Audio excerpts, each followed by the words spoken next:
Bom, então essa noite nós voltaremos a essa maravilhosa história, uma história de amor na palavra de Deus, história de Ruth. E é claro, irmãos, que a história de Ruth, na verdade, é uma história sobre Deus. O Deus que trabalha através da providência para cumprir o seu bom plano para o seu povo.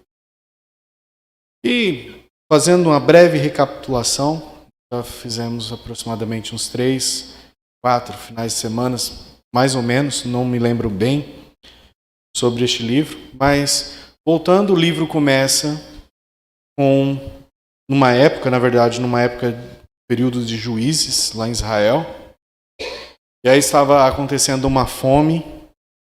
E aí um judeu chamado Elimelec mudou-se com sua esposa, Noemi, com seus filhos Malom e Quilion, da terra prometida para a terra Moabe, em busca de alimento. E enquanto estavam ali, o pai, os seus 2 filhos, morreram, deixando Noemi então sozinha com suas 2 noras moabitas. Quando Noemi decidiu voltar para Belém, ela incentivou Ruth e Orfá ficarem em Moabe. E aí ela convenceu Orfá a fazer a coisa lógica, ficar. Mas ela não conseguiu abalar Ruth, que havia se tornado uma crente no Senhor, Deus de Israel. E aí, depois de retornar a Israel, Ruth foi procurar comida nos campos de grãos, lá de Belém. Conheceu um homem chamado Boaz, parente do seu falecido marido. E em nosso último estudo, nós observamos Ruth, enquanto ela executava o plano de Noemi, ela foi até Boaz e deixou claro que se casaria com seu parente redentor, se ele quisesse. E Boaz imediatamente expressou sua disposição, expressou o desejo ardente de assim fazer.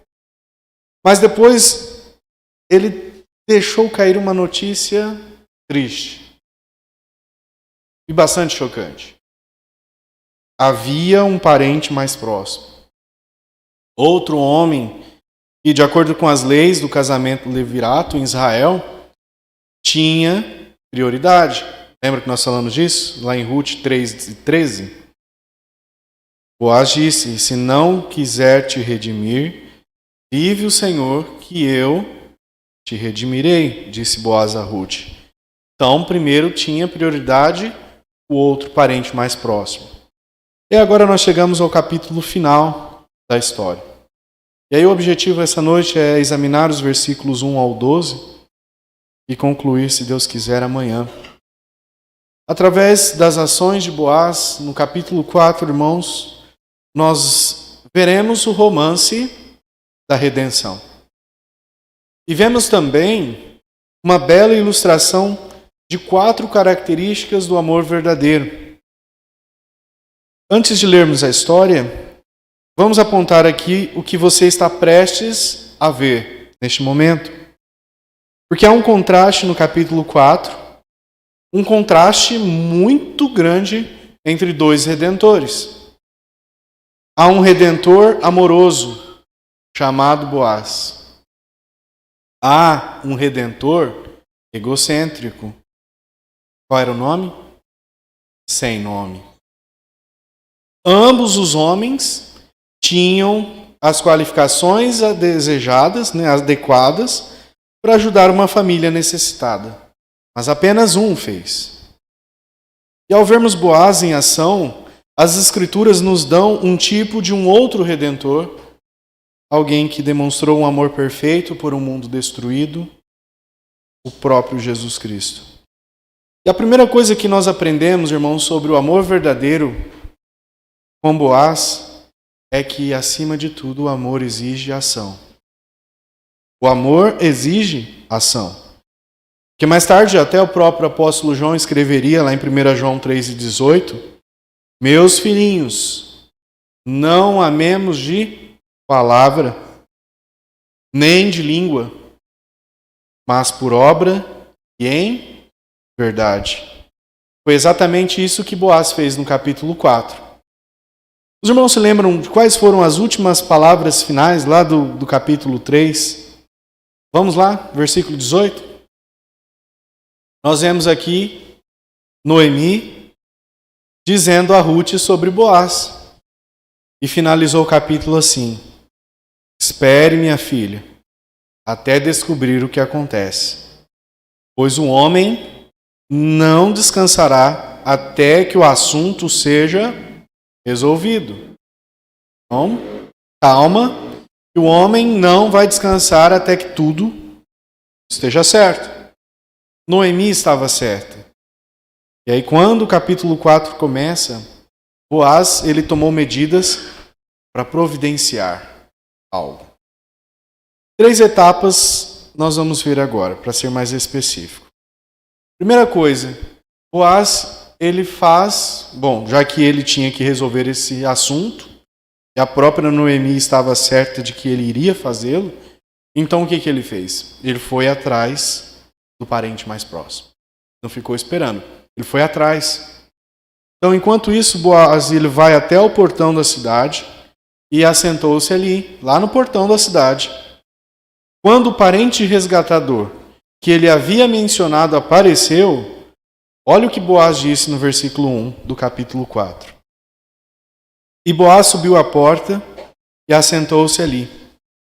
E eis que o remidor de que Boaz tinha falado ia passando. E disse-lhe: ó fulano, vem cá, assenta-te aqui. E desviou-se para ali e assentou. Em Israel, o portão da cidade equivaleria ao nosso tribunal. Sabiam? Então, é onde os negócios jurídicos eram resolvidos. Além do mais, num dia anterior aos celulares, aos pagers, a melhor forma de fazer contato lá atrás com alguém era essa: esperar no portão da cidade. Mais cedo ou mais tarde, todos iriam passar por ali. E o homem, querendo resolver o assunto, chamado Boaz, assentou-se ali e esperou. E no início da história, irmãos, Boaz demonstra sabedoria. E demonstra tato. Demonstra determinação. E principalmente compromisso. Compromisso de fazer as coisas da maneira certa e um amor altruísta, porque aquela com quem espera se casar, Ruth, estava aguardando uma resposta. Então ele faz contato com o homem que é legalmente o primeiro na fila para se casar. É legalmente o primeiro para oferecer proteção para Ruth. E é importante notar que o escritor aqui, ele nunca fala o nome do cidadão. Ele nunca fala o nome desse parente mais próximo, em nenhum lugar da história. Ele simplesmente identifica por uma frase hebraica que rima com Palone Almone, que é uma versão meu amigo, ou tal pessoa. Então, na nossa tradução ficou fulano. Então, o senhor fulano de tal.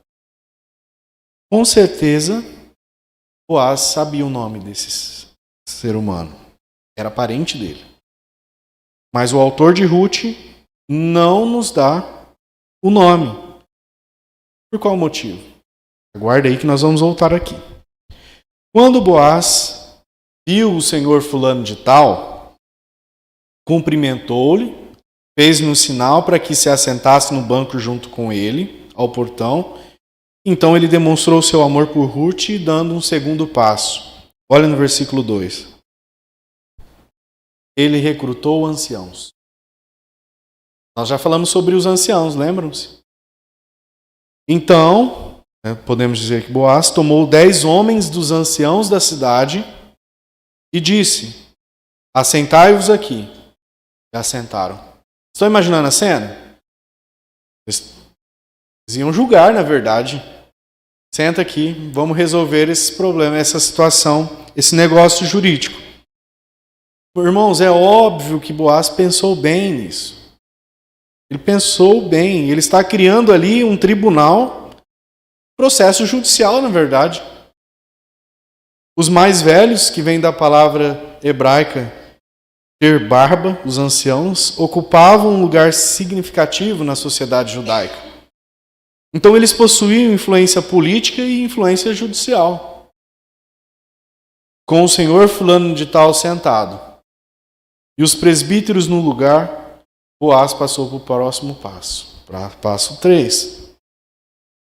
Ele afirmou o parente mais próximo sobre as terras de Noemi. Continuando ainda no versículo 3. E então disse ao remidor: aquela parte da terra que foi de Elimeleque, nosso irmão, Noemi, que tornou da terra dos Moabitas, está vendendo.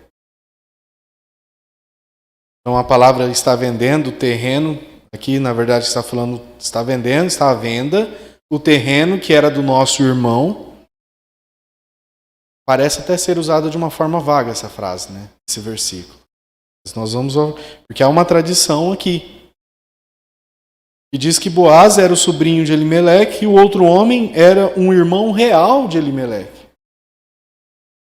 E isso não é apenas conjectura, porque embora nós não soubéssemos disso até agora na história, Noemi, ela tinha uma propriedade. E na verdade era de Elimeleque antes dele morrer. E teria sido dos seus filhos se ele estivesse vivo. Mas desde que eles se foram, agora era de quem? Noemi. E como ela era tão pobre, o que ela estava fazendo? Vendendo a terra. E aí uma explicação é que Elimeleque vendeu essa propriedade antes de levar a família para Moabe. E que Noemi está agora tentando exercer o direito de família de resgatar essa terra. Nós falamos sobre isso também. Que a lei de Israel estipulava que a terra não devia ser vendida permanentemente, mas devia ser recuperada pela família legítima, concordam? Através do pagamento do preço de resgate. Então, de acordo com essa explicação, Noemi agora está tentando recomprar as terras da família. Mas com que dinheiro? Então, nós vemos aqui que está se solicitando a um parente resgatador que faça isso por ela.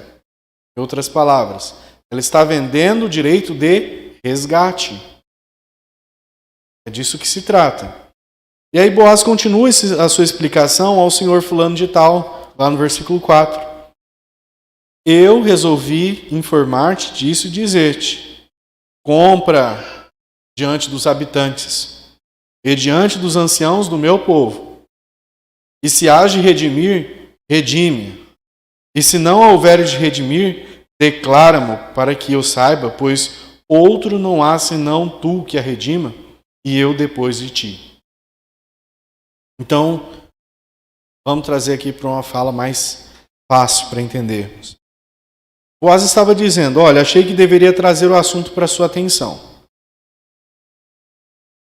E sugerir que você na presença dos que estão sentados aqui, dos mais velhos do meu povo, se você for resgatá-lo, faça. Mas se não quiser, se essa não for a tua vontade, me diz, para que eu faça.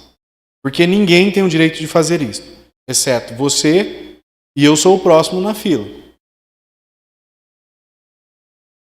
Aí você pode estar pensando: o que Boaz está fazendo ao trazer à tona a questão da terra? Questão da terra. Eu achei que ele estava, tomando medidas para fazer o quê? Para se casar com Ruth. Mas aqui ele está trazendo questão da terra. Mas em breve nós vamos continuar dando mais detalhes. Por enquanto, vamos reafirmar o que está óbvio aqui. Óbvio. Boaz ele está tomando medidas para proporcionar, na verdade, a redenção. Mesmo que acabe não sendo ele quem a realize. Então, primeiro, ele está de todo modo tentando fazer com que aconteça. Ele está garantindo o sustento de Ruth e de Noemi. E é isso que o amor faz. O amor se demonstra através da ação. Falar costuma ser barato. É baratinho falar? Por isso que as pessoas não seguram a língua. Porque não custa. Mas a ação, falar alto, tem custo. A ação tem custo. E em contraste com Boaz, que agiu, vamos observar o que o parente mais próximo fez. Aí o parente mais próximo disse que providenciaria a redenção, ainda no versículo 4. Ele disse que sim, observe lá no final. Então disse ele, eu a redimirei. Eu a resgatarei, disse ele. E por que ele disse que faria isso? Porque o fulano de tal é um bom empresário. O senhor fulano de tal é um bom empresário. Por quê? É um bom negócio devolver essa propriedade à família. Terra significa o quê? Dinheiro. Significa colheita, dinheiro. Mais colheita significa mais dinheiro. Mais dinheiro significa o quê? Mais potencial para uma vida boa. Não há nada de errado em ser um empresário que tem faro para bons negócios. O senhor fulano de tal tinha. Não há nada de errado em comprar terras de uma viúva. Não há nada de errado em aproveitar ao máximo as oportunidades dadas por Deus. Só que aqui há um contraste. Dia e noite entre dois homens qualificados para resgatar uma propriedade. Observe as ações destes dois homens, e aí nós podemos fazer duas observações simples. Primeira, é natural fazer o que parece ser bom para você.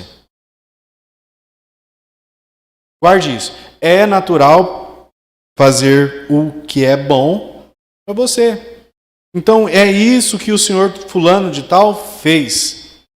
Ele avaliou a situação, ele decidiu que a compra do terreno seria boa para ele e disse, é lógico, eu vou resgatar. Ele fez o que era natural para ele, o que é natural para nós. É natural fazer o que é bom para si mesmo. Por outro lado, é amor fazer o que é bom para os... Foi isso que Boaz fez. Ele tomou medidas para fazer o que seria melhor para ele, para Ruth. Uma família que não tinha descendência do sexo masculino e uma nação cujo Deus recebeu honra quando os seus cidadãos agiram com amor, obedecendo às leis que ele lhes deu. Amados irmãos, nós vivemos em um mundo que não sabe o que é isso, o que é um amor. Porque onde o amor é, na verdade, muitas vezes, encontrar alguém que lhe dê o que você deseja. Diversão, imagem e assim por diante. Mas isso não é amor. O amor se encontra externamente. O amor pensa no que é bom para outra pessoa e acaba fazendo isso. Pois Deus amou o mundo de tal maneira que o que ele fez? Ele deu seu filho por outros, para nós. Isso é amor. O verdadeiro amor entra em ação. E aqui está também uma segunda característica ilustrada por Boaz. O verdadeiro amor está disposto a pagar o preço. E o contraste entre Boaz e o senhor fulano de tal continua. Olha no versículo 5. Aí Boaz informou ao parente mais próximo, bom, já que você vai resgatar, eu vou te dar o preço. Agora você vai saber o preço, quanto custa. Disse, porém, Boaz, no dia em que comprares a terra da mão de Noemi, também comprarás da mão de Ruth, a moabita, mulher do falecido, para suscitar o nome do falecido sobre a sua herança. Boaz é esperto, né? É um homem sábio. Ele sabe que implorar por misericórdia para o senhor fulano de tal, não iria colar. Não iria dar certo. Se ele dissesse, não, por favor, eu amo Ruth, eu quero me casar com Ruth, mas eu não posso, a menos que você me ajude, porque você é o parente mais próximo. Por favor, deixe-me resgatá-la. Irmãos, isso não chegaria a lugar nenhum. Nenhum. O dinheiro fala. O dinheiro fala. Boaz informa o senhor fulano de tal, aí ele, agora eu vou trazer uma lupa para você, olha agora nas entrelinhas do contrato. Lá naquela linha do rodapé, olha lá. Se você ficar com a terra do morto, você vai ficar com a viúva dele. E o filho que você tiver com ela, vai ficar com a terra. Com toda a herança. E isso chamava-se o casamento levirato. E como nós aprendemos umas semanas atrás, era uma lei dada por Deus em Israel para proteger as viúvas e as famílias. Essa informação deu ao senhor fulano de tal dúvidas. Dúvidas. Versículo 6. Então disse o remidor: para mim não poderei redimir. Para que não prejudique a minha herança, toma para ti o meu direito de remissão, porque eu não a poderei redimir. Estou fora. Exatamente isso, irmãos. Em outras palavras, foi essa. O parente mais próximo decidiu que o preço era muito alto. E no início, o parente mais próximo estava disposto a comprar as terras de Noemi. Mas embora isso lhe custasse um dinheiro adiantado, a despesa valeria para ele. Suas propriedades aumentariam. E além do mais, a lei estipulava que depois da morte de Noemi e Ruth, a terra retornaria de qualquer maneira ao clã de Elimeleque. Então, isso significava que a terra reverteria para ele e para os seus filhos, e talvez em partes para Boaz. Aí o parente mais próximo viu isso como uma situação vantajosa para todos. Até Boaz comentar sobre as notas de rodapé do contrato. Se o parente mais próximo comprasse o campo e adquirisse Ruth, o campo não pertenceria à sua família, mas ao futuro filho de Ruth. Além disso, isso significava que ele teria que gastar a herança dos seus próprios filhos, porque as palavras dele indicam que ele já tinha filho, para comprar terras que acabaria pertencendo a quem? Ao futuro filho de Ruth. Irmãos, isso mudou tudo. Isso mudou tudo, porque se ele se casasse com Ruth e tivesse um filho com ela, isso significaria que ele perderia dinheiro. Isso não era mais uma pechincha, mas um passivo gasto para o parente mais próximo.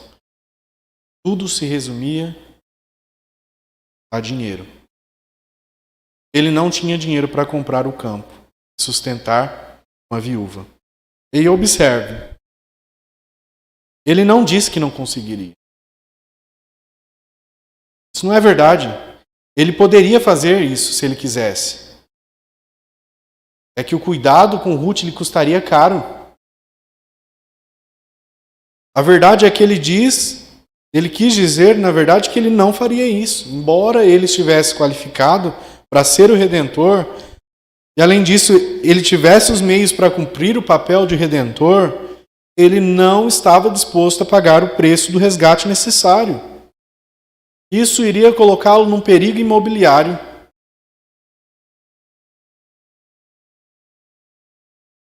Lembrando, nós nem conhecemos o senhor fulano de tal. Consegue ver a ironia nisso? E aqui permanece um fato instrutivo, que aquele que estava tão ansioso pela preservação da sua própria herança, agora não é conhecido nem pelo nome. Não é conhecido nem pelo nome.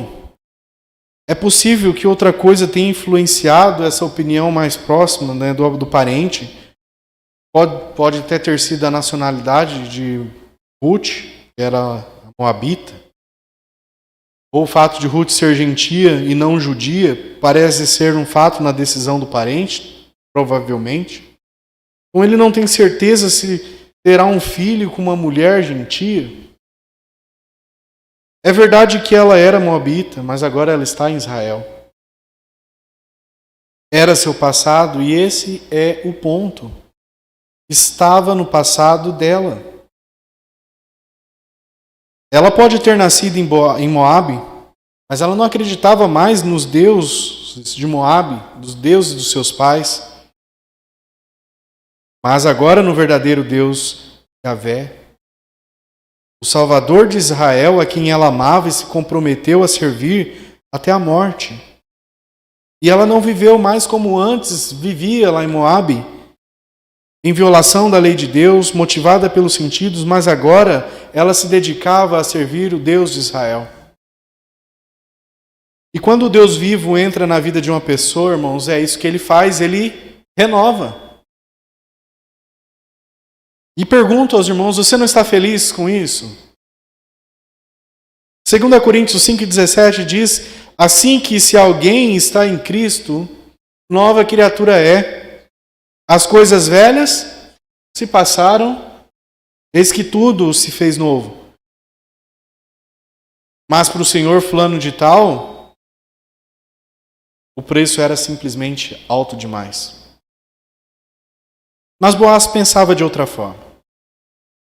O verdadeiro amor, irmão, está disposto a pagar o preço. Está disposto a pagar a conta. E aí o escritor nos dá uma informação cultural lá no versículo 7. Agora, em tempos anteriores em Israel, para que o resgate e a transferência de bens se tornassem definitivos, uma das partes tirou a sandália e deu-a à outra. E este era o método de legalização das transações em Israel. Em outras palavras, não havia um recibo aqui. Recibo. Uma sandália resolveu. E aí o versículo 8 diz, disse, pois, o remidor a Boaz, toma para ti. Descalçou o sapato. No Salmo, chama a atenção dos irmãos, Salmo 60, versos 8. Deus diz, olha o que Deus diz. Moabe é a minha bacia de lavar. Sobre Edom lançarei o meu sapato. Alegra-te, ó Filistia, por minha causa. Aqui o Senhor fulano de tal tirou a sandália para oficializar que não iria cumprir o dever parente redentor, dando a Boaz. Quanto nós vemos o Senhor dizer que sobre Edom lançarei o meu sapato. Alegra-te, ó Filistia, por minha causa. Irmãos, o parente mais próximo abriu mão do seu direito de redenção. Você não consegue ver esse sujeito voltando para casa naquele dia sem sandália? Ele não era um cara mau. Ele não fez nada ilegal. Ele avaliou a situação e fez a coisa racional. No entanto, irmãos, o contraste é impressionante, porque o Senhor fulano de tal estava disposto a receber, mas Boaz estava disposto a dar. Senhor fulano de tal estava preocupado consigo mesmo e com o risco dos seus bens, mas Boaz era altruísta e preocupado com o cuidado das viúvas.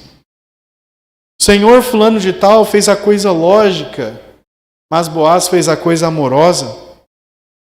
considerando que o senhor fulano de tal desistiu do seu direito à redenção, olha no versículo 9 e 10. Boaz assumiu publicamente o compromisso de ser um fiel redentor.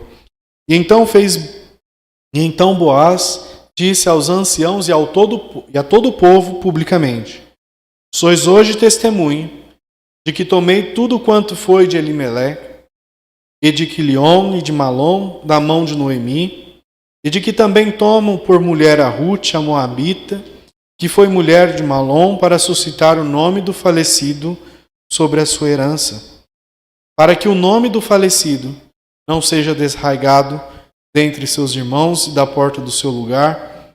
Disto isso, sois hoje testemunha. O autor deixa claro: Boaz assumiu 2 compromissos públicos. Primeiro, ele prometeu ser um bom marido para Ruth. Segundo, ele prometeu manter o nome dos mortos. E na verdade ele menciona o nome do primeiro marido de Ruth, Malom. Um homem inferior poderia fazer o quê? Evitar o assunto, não quero nem lembrar. Mas Boaz fala abertamente sobre o primeiro marido da mulher com quem pretende se casar. E ele fala abertamente sobre o passado dela.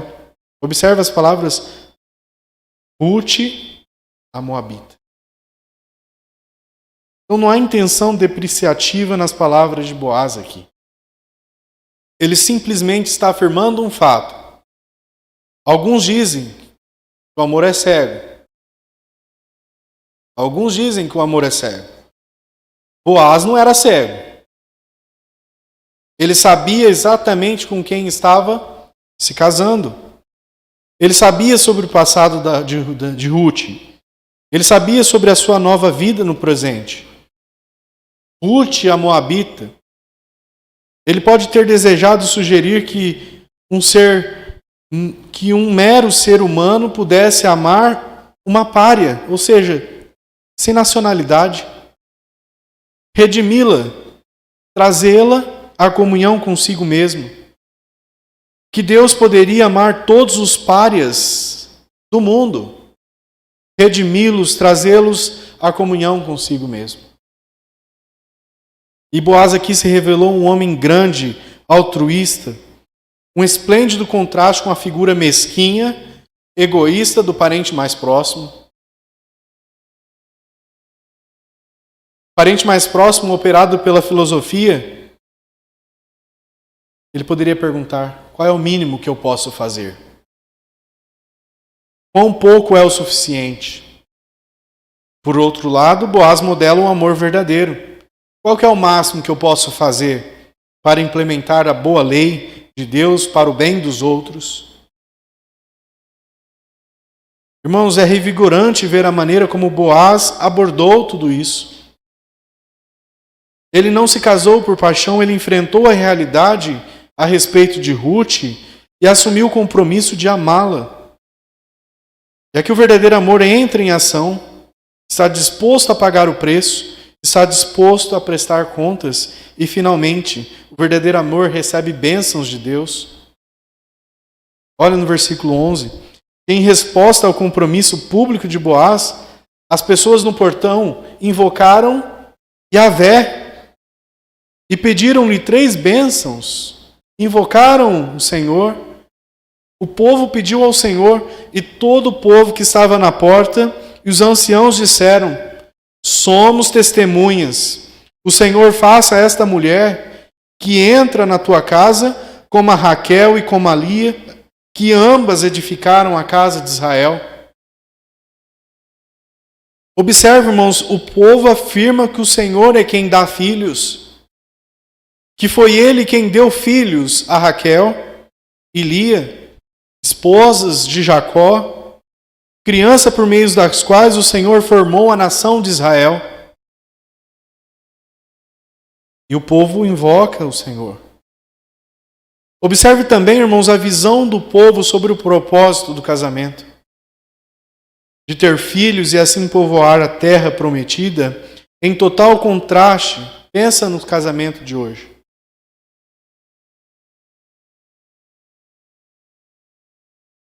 E não é de se admirar que tantos casamentos fracassam.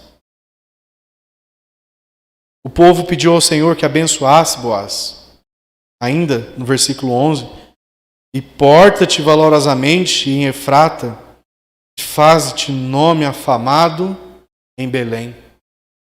Então, Deus adora dar honra àqueles que o honram. Faça isso, pessoas estão dizendo. Dê honra a este homem que se mostrou um homem de honra. E o povo pediu ao Senhor que abençoasse a sua descendência, versículo 12. E seja a tua casa como a casa de Pérez, que Tamar deu à luz a Judá, pela descendência que o Senhor te der desta moça. Visto que o primeiro filho seria legalmente considerado como sendo de quem? De Malom. Então o povo pediu ao Senhor que desse a Boaz muitos mais filhos que seriam legalmente seus agora. Então, novamente, irmãos, o povo afirma que os filhos vêm do Senhor. Mencionam Tamar, ancestral de Boaz, que teve um filho levirato, gerado por Judá. Passa por Boaz e Ruth, o que fez por Judá e Tamar. Deles, descendência. Responda agora. O Senhor atendeu o seu pedido de oração que você fez naquele dia?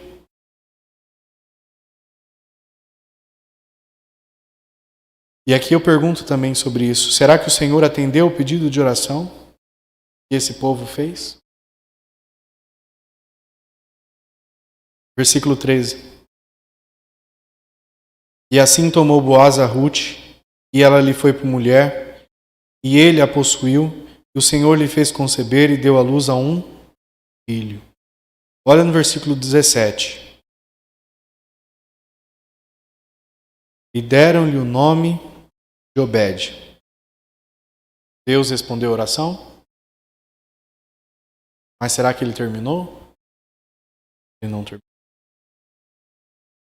Ele não terminou. O versículo 17 continua. E deram-lhe o nome de Obed, e ele foi o pai de Jessé, pai de Davi. Como resultado do declínio moral e espiritual durante o período de Juízes, tornou-se óbvio que Israel precisava de um líder piedoso para trazê-los de volta ao Senhor. E o Senhor aqui estava preparando aquele homem muito antes dele nascer, o rei Davi, o homem que o próprio Deus mais tarde chamou de um homem segundo o seu coração. Era bisneto de Boaz. Mas houve outro cumprimento ainda maior neste pedido de oração. O parente redentor prefigurou outro redentor, o último. Jó anunciou, Jó 19, 25, porque eu sei que o meu redentor vive e que por fim se levantará sobre a terra. Boaz resgatou 2 viúvas indefesas. O Redentor final resgatou uma humanidade defesa. Filho de Deus concordou em vir à terra como homem. Ele veio fazer um pagamento de resgate, como Paulo explicou lá em Gálatas 4, 4 e 5. Mas quando chegou a plenitude do tempo, Deus enviou seu Filho, nascido de mulher, nascido sob a lei, para redimir os que estavam sob a lei, para que recebêssemos todos os direitos de filhos. Para redimir o homem, irmãos, Deus se tornou homem. Não poderia ter havido redenção se o Filho de Deus não tivesse se tornado nosso parente. Então foi isso que ele fez. Deus, o Filho, entrou no mundo como através do nascimento virginal na pessoa de Jesus. E enquanto ele estava na terra, o Deus homem perfeito pagou voluntariamente o preço da redenção pelos pecadores, o custo, a sua própria vida. Jesus derramou seu sangue e morreu na cruz. No terceiro dia, Deus verificou sua aceitação do preço do pagamento ao ressuscitar seus filhos dentre os mortos, seu filho dentre os mortos. E no livro de Ruth, o parente mais próximo poderia ter feito isso, mas optou por redimir. Em contraste, o parente Jesus, assim como Boaz, não apenas precisaria ter feito isso, mas também escolheu voluntariamente e com alegria fazer. E sobre este Redentor, Hebreus 12:2 declara: o qual pelo gozo que estava lhe proposto, pela alegria que estava proposta de fazer isso, ele suportou a cruz, desprezando a afronta, e assentou-se à destra do trono de Deus, pela alegria, pela voluntariedade de redimir. Uma coisa, irmãos, é poder fazer alguma coisa, mas não é suficiente. Para que uma tarefa seja realizada, aquele que é capaz, além disso, deve estar disposto a fazer, de forma voluntária e alegre. E Jesus assim o fez. Não é de admirar que Paulo o tem elogiado lá em Efésios 1:7. Nele temos a redenção pelo seu sangue, perdão dos pecados, de acordo com as riquezas da graça de Deus. O tema da redenção, irmãos, é um dos grandes temas da Bíblia. Resgate significa comprar pagando uma quantia, preço. Boaz resgatou algumas terras e 2 viúvas indefesas, pagando algum dinheiro. Mas Jesus redimiu uma multidão de pecadores indignos ao derramar seu próprio sangue. E você percebeu que esse é o tema da canção final nos céus? Esse é o tema da canção final nos céus, Apocalipse 5:9. Olha o tema dessa canção, que é entoada hoje nos céus. E cantava um novo cântico. Digno és de tomar o livro e de abrir os seus selos, porque foste morto e com teu sangue comprastes homens, nos redimiu. Para Deus de toda a tribo, língua, povo, nação. Irmãos, a oração em Ruth 4 foi finalmente respondida por meio de Jesus. A questão é, você fez o que Ruth fez? Você pediu ao parente redentor para redimi-lo? Veio descansar sob seu cuidado, Salvador? Fique essa pergunta para nós. Amém? Que Deus nos abençoe, irmãos, nos ajude.